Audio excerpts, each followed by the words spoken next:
안녕하세요. 최근 김두관 전 더불어민주당 의원이 지난 4월 총선에 대해 전자개표기 부정확성 때문에 결과를 받아들일 수 없다라며 논란을 부추겼는데요. 내란 속에 윤석열이가 일으킨 내란 사태 원인 중 하나가 부정선거 음모론이었다는 점을 감안하면 그가 여기에 편승하고 있는 것이 아니냐는 논란을 불지핀 것인데요. 김두관은 지난 19일 중앙일보의 여론조사에서 10%포인트 이상 크게 앞서다가 선거일에 근소한 차이로 뒤집혔다라며 이같이 주장했는데요. 김두관은 자신의 지역구였던 경남 양산을에 민주당 후보로 출마했다가 같은 경남지사 출신인 김태호 국힘의원에게 2.84표, 2.11%포인트 차이로 패한 바 있습니다. 김두관은 전자개표기의 부정확성과 미분류 투표지의 수개표 재분류 과정을 문제 삼았습니다. 그는 전자개표기가 완벽하지 않다며 2012년 대선에서도 문재인 후보표가 박근혜 후보에게 가는 등 이번 표가 1번 후보로 인식되거나 아예 미분류표로 인식되기도 한다고 지적했습니다. 그는 그러면서 한국 전자개표기를 키르기스스탄, 콩고 등 외국에서 많이 수입해 갔는데 부정선거로 난리가 났다. 알고리즘을 약간 조작하면 부정선거가 된다며 프랑스와 독일, 대만 등의 국가에서는 이런 문제 때문에 수개표를 한다고 설명했습니다. 김두관은 또 전자개표기에서 미분류표로 인식된 투표지의 개표 방식에서도 문제 삼았습니다. 그는 향산을 선거에서 미분류표가 3,900여 표였는데 이것을 분류할 때 양쪽 진영 참관인이 배제된 상태에서 진행했다며 법원에서도 이런 문제를 제기했을 때 선관위 측에서 아무런 항변을 하지 못했다. 지난 총선 때 전자개표기에 입력된 투표지의 이미지 스캔 파일을 실제 투표지와 일일이 대조하는 검증 작업이 필요하다고 했습니다. 김두관은 박빙으로 승부가 가려진 지역 중 선관위 직원들이나 특정 정당에 관련된 사람들이 개표에 참여해 장난쳤으면 당락이 바뀌었을 곳이 꽤 많다며 근소한 차이로 국힘 후보가 당선된 부산 사하갑과 인천 동미추호를 등을 꼽기도 했습니다. 실제 김두관은 총선을 앞두고 발표된 여론조사에서 김태호에 줄곧 앞서 있었으며 일부 여론조사에선 오차범위를 벗어나 10%포인트 이상 앞서기도 했었습니다. 그러나 결과에서 뒤집힌 데 있어 문제를 제기한 것인데요. 실제 보통 여론조사보다 수집한 표본이 많은 방송사 출구조사에 비해서도 민주당 의석수가 덜 나오고 국힘 의석수가 더 나오는 현상도 있었습니다. 출구조사에 따르면 국힘이 100석 넘기가 어려울 것이라 했는데 108석이 나왔으니 말입니다. 게다가 민주당 후보가 출구조사 결과론 여유있게 앞서고 있었으나 막판까지 당락을 예측할 수 없을 정도로 접전을 벌이다 겨우 당선된 지역도 상당히 많았습니다. 출구조사에서 경합지로 분류되지 않았는데 민주당 후보가 낙선하고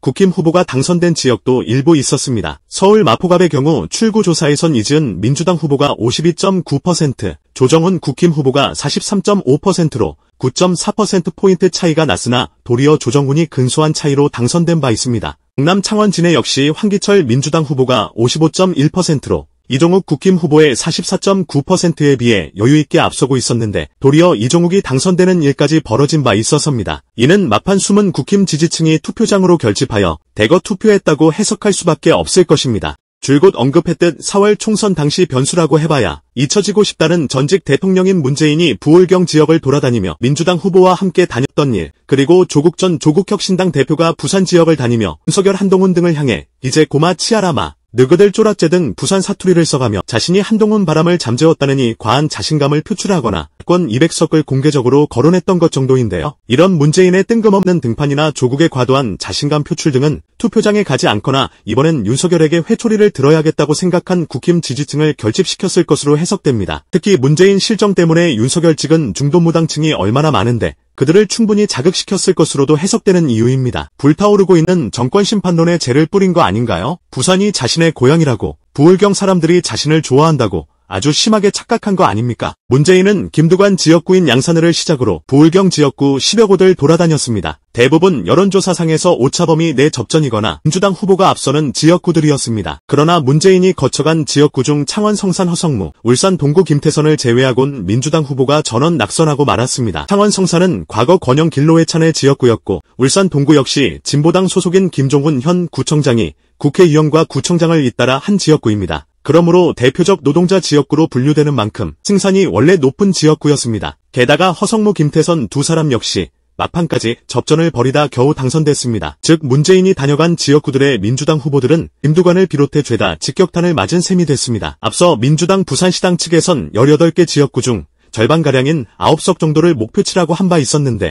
가장 지역구 관리를 잘한 전재수 단 한 사람만 당선되는데 그쳤습니다. 여론조사상에서 접전이거나 유리해 보이던 후보들 전원 떨어지고 만 것입니다. 문재인이 다녀간 지역구들뿐만 아니라 그 주변 지역구들까지 죄다 영향을 받은 것이 아니겠습니까? 문재인의 등판은 부울경 지역구뿐만 아니라 수도권 지역구까지 영향 갔을 가능성이 큽니다. 민주당 후보가 여론조사상에서 여유있게 앞서고 있던 지역들이 초접전으로 변해 겨우겨우 당선되거나 도리어 국힘 후보가 근소한 차이로 당선되는 그런 현상이 적잖았지. 그러면서 범민주 지지층에서 기대하고 있던 윤석열 즉각 탄핵이 가능한 200석이 무산되고 말았지 않습니까? 그러면서 완승을 거두고도 표정들이 밝지 못했던 거 아닙니까? 문재인의 등판은 민주당 지지층을 결집시키는데 아무런 도움도 안 됐습니다. 그를 열렬히 지지했던 사람들도 퇴임 후 그가 하는 행동들을 보고 의심하기 시작한 사람들이 얼마나 많이 늘어났습니까? 윤석열 검찰이 민주당을 탄압하는 와중에도 단 한 번도 목소리 낸 적 없고 그렇게 문재인 정부의 검찰총장이라고 감싸주던 내란수계가 온갖 막장행위를 저지르는 와중에도 자신의 행위에 반성한다든지 하는 목소리 지금 이 상황에서조차 내고 있지 않잖습니까? 도리어 국힘 지지층을 결집시키고 중도 무당층 역시 머뭇거리게 만들 수 있는 그런 역효과만 줬던 것이죠. 김두관의 전자개표기에 대한 문제 지적이 사실일 수는 있습니다. 그러나 본인이 뜬금없이 문재인과 손을 잡았던 것부터 다시 되짚어보는 것이 어떻겠습니까? 문재인이 총선에 등판하지 않도록 막았어도 문재인과 사진만 찍지 않았어도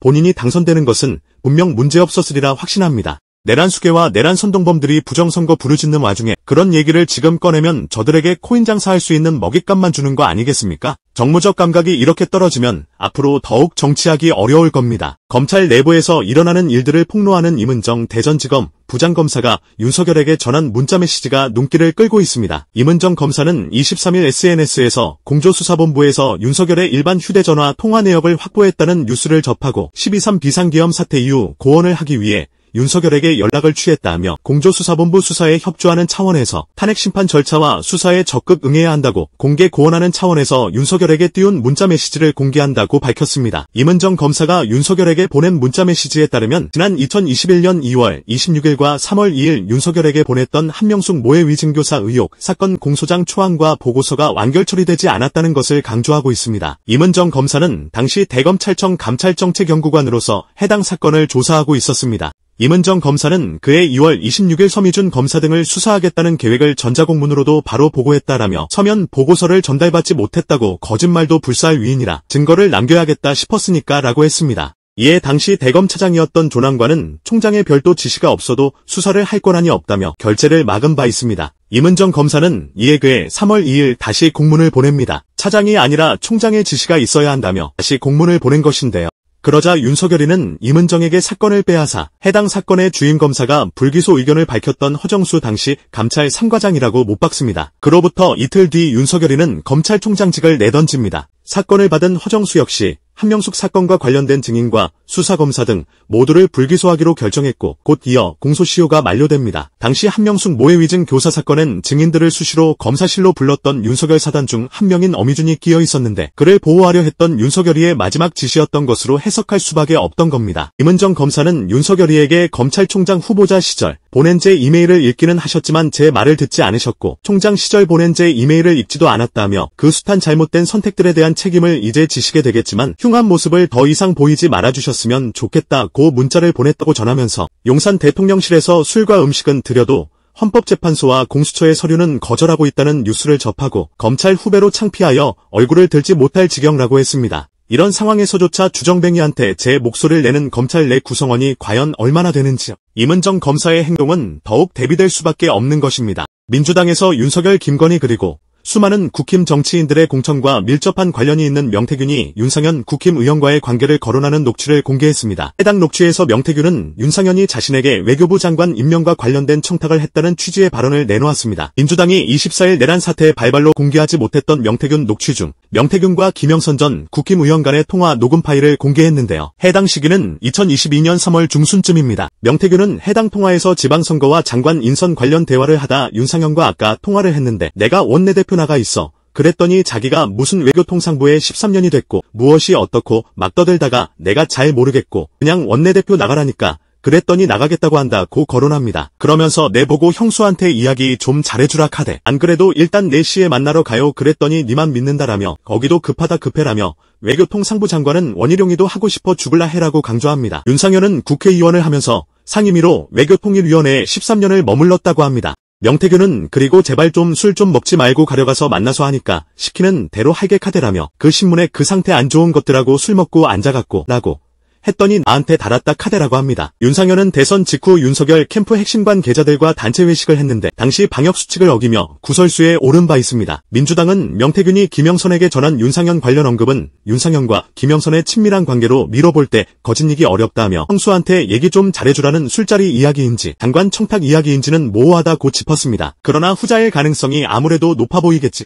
물론 윤상현은 명태균 녹취에 대해 자신은 외교부 장관 원한 적 없고 장관 자리에 입각하는 것에 부정적이라며 부인했다고 합니다. 윤상현은 앞장서 윤석열 일당의 불법 계엄에 대해 고도의 정치행위, 통치행위라고 우기며 앞장서 쉴드를 치다 거센 비난을 샀습니다. 전직 29만원의 사위로서 원조 군사반란 수괴이었던 옛 장인이 그리웠는지 저런가 싶었는데 자신 역시 명태균 게이트에 코가 꿰어있는 상황이니 윤석열 패거리들이 무너지면 자신 역시 걸려들 게 뻔하다는 위기감이 엄습했나 봅니다. 현재 윤상현이란 사위를 두고 있는 범롯대가 푸르밀은 계속 불매 좀 합시다. 오늘도 감사합니다. 늘 건강하십시오.